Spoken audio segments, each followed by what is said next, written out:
Hey, Low Noble Rick here. Phase 2 of PAIMON. Ilham45 made this. RenderHub.com. The clothing has a sharper detail, so it's more handy in this stage. Stage 2. Let's make something cool. PAIMON. Phase 2, the gray accent patterns. Check out my comic at Webtoons. In this episode, a strange thing happens with the monster. The monster that the girls are fighting. Now, last time I used these tools, and I'm going to add to these tools. This is also the tools we used last week. In addition to those tools, we're going to use a dowel rod, a straw, and a pair of scissors. Also, a 2-inch cylinder. Now this is where we left off last time. I had baked the clay, so that would be nice and stiff and hard so it won't deform. Now let's make the gray color.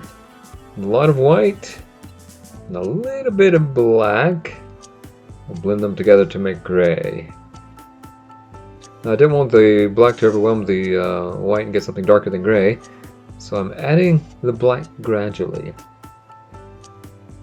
There's a blending technique that I like to do. Alright, let's add some more. That's a little bit bigger than the last dot of clay, black clay. Alright, that looks better. I think that's it.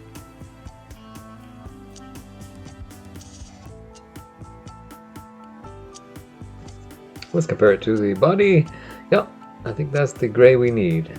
It's a light gray. Rolling it out with the roller. Fondant roller. Of course, don't use that again for food. You see that I sprayed it there with water. That keeps it from sticking together. I want to be able to separate these. I'm going to make two. That's why I folded it over. I'm going to make two designs that are identical to one another.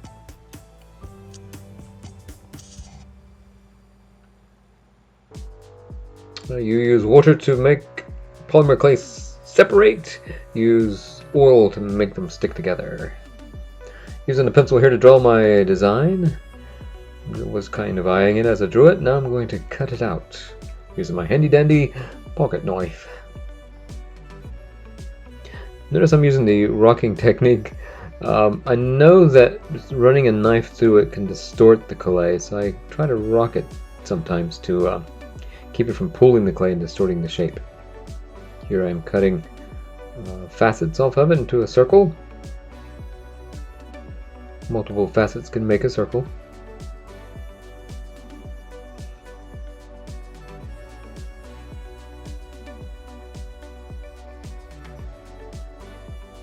Let's don't throw this clay away. Let's keep this clay.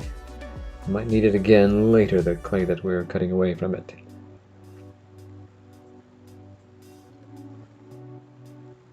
Had some discussion last time about how PAIMON was named after a demon, and from all my research I can find nothing that shows that PAIMON literally is a demon. She just happened to be named after it. Why, I don't know. No, demons are bad stuff, really, I think, at least in Western culture. Whether or not whatever culture beliefs are, I think it's safe to say that you should stay away from spiritual beings, I suppose, because I figure if there were spiritual beings, they would be on a higher plane of dimension than we are, and they will hold all the cards, so it's best to stay away from them. Stay away from the spooky stuff. Keep them in the stories and enjoy the stories.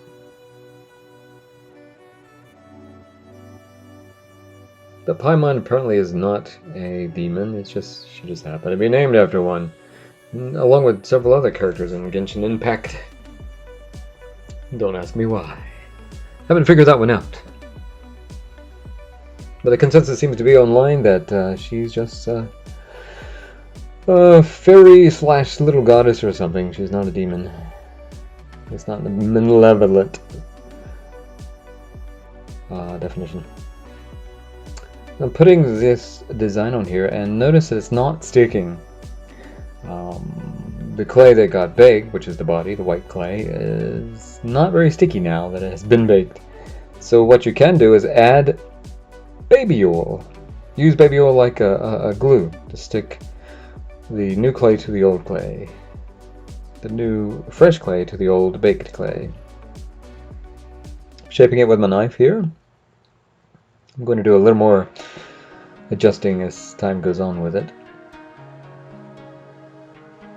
Alright, now the other design. Now these designs are not, they're kind of catty-cornered. They're kind of diagonal from one another on this figure.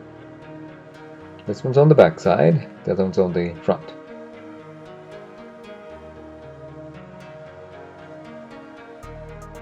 And later on you'll see how I use the olive oil, not olive oil, baby oil. You could probably use olive oil too, because the oil gets baked out of it. Go online for some suggestions, but I'm using baby oil. Here we're rolling out the gray clay in a very, we're rolling out into a snake. But I'm making it as thin as I possibly can where it doesn't break apart.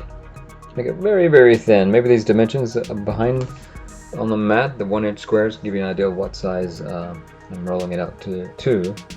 But I'm just making it as small as I can get it. I'm just eyeing it. I'm not really measuring the diameter of these strings that I'm making out of gray clay. Again, it doesn't stick very well. The baked clay is not sticking to the fresh clay, so I'm reaching out for baby oil. That's what's on my finger there. Baby oil. And that'll help it to stick to the old clay.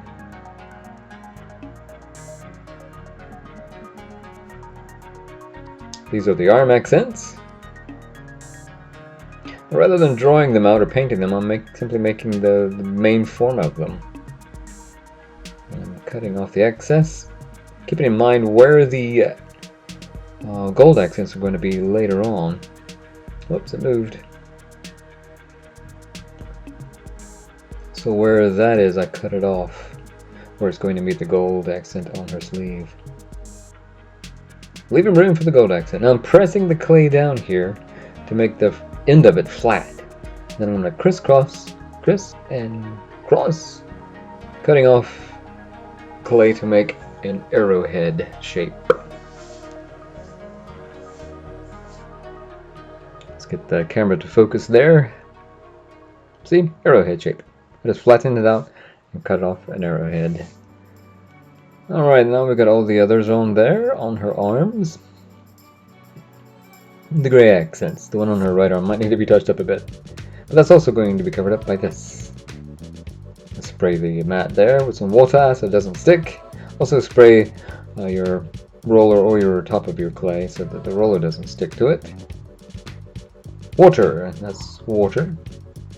Water keeps polymer clay from sticking. Olive oil, or baby oil I should say, helps it to stick.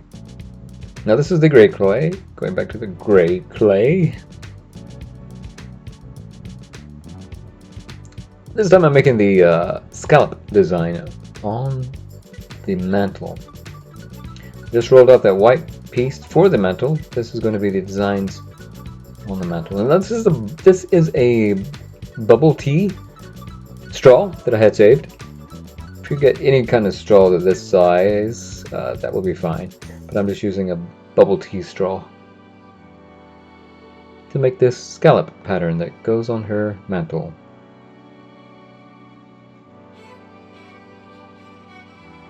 Get that last piece out of there. Alright, so I did try one, didn't like it. Let's go ahead and trace this 2-inch cylinder, which is some acrylic paint. Just using it to make the circle. Using it as a stencil with my knife to make the circle. This will be the mantle that goes on her shoulders. Alright, let's attach the scallop pattern. Notice I'm placing it gently without press, and then once I get it into place, then I press it down. So it makes contact, makes good contact. So don't make it stick too early. Find where it should go and then press it down.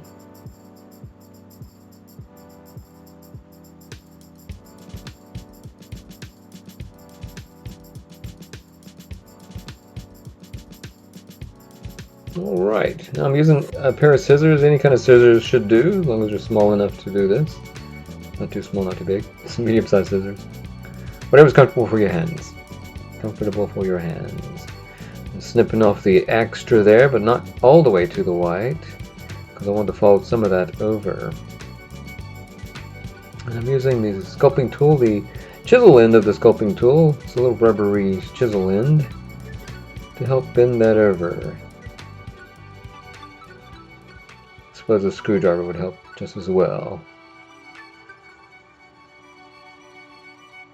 Now that we got it all folded over, I'm going to roll the roller over it, the fondant roller, just to make it make good contact and flatten it out.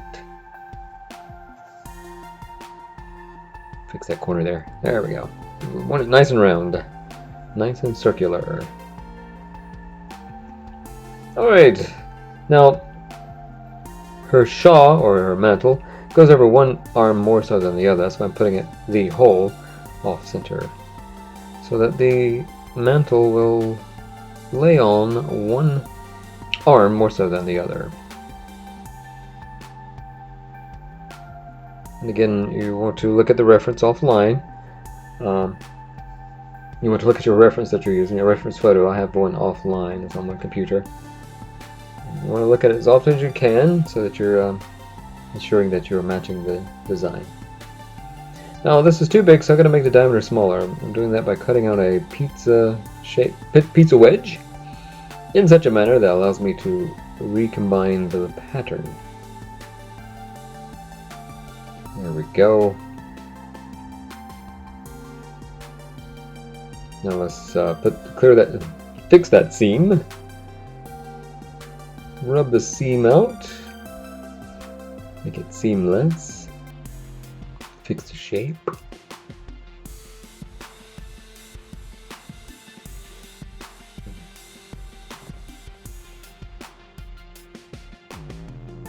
Using a sculpting tool here.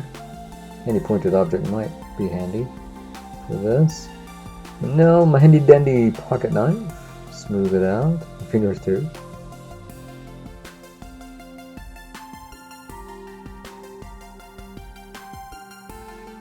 Alright, using the ball end of the sculpting tool to smooth, not pressing too hard here, just gently rubbing that seam out. Fixing those shapes. That's the thing about sculpting with polymer clay. It's, once you get something like you like it, it's so easy to change it up by accident later on, by touching it or sticking your nail into it or something. Using the knife to gently scrape off the extra gray that's smudged into it. Alright, let's fix that hole again with a dowel rod. Just a wooden dowel rod.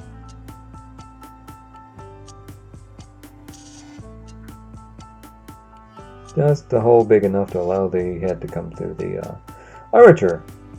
The copper armature to come through.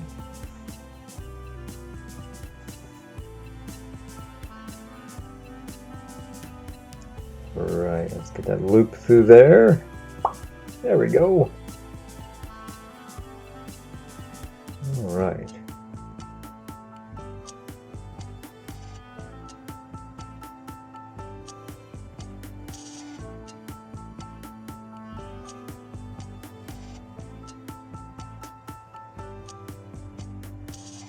There she is, as we've got her so far. Next we've got the rose gold color accents to put on. We've got to make her arms and legs, and of course her head and hair. So we got a little ways to go. I think we're about halfway there. And I'm not going to bake this at the moment. Alright, join me next time as we continue this project. PAIMON with Genshin Impact. Thanks for watching.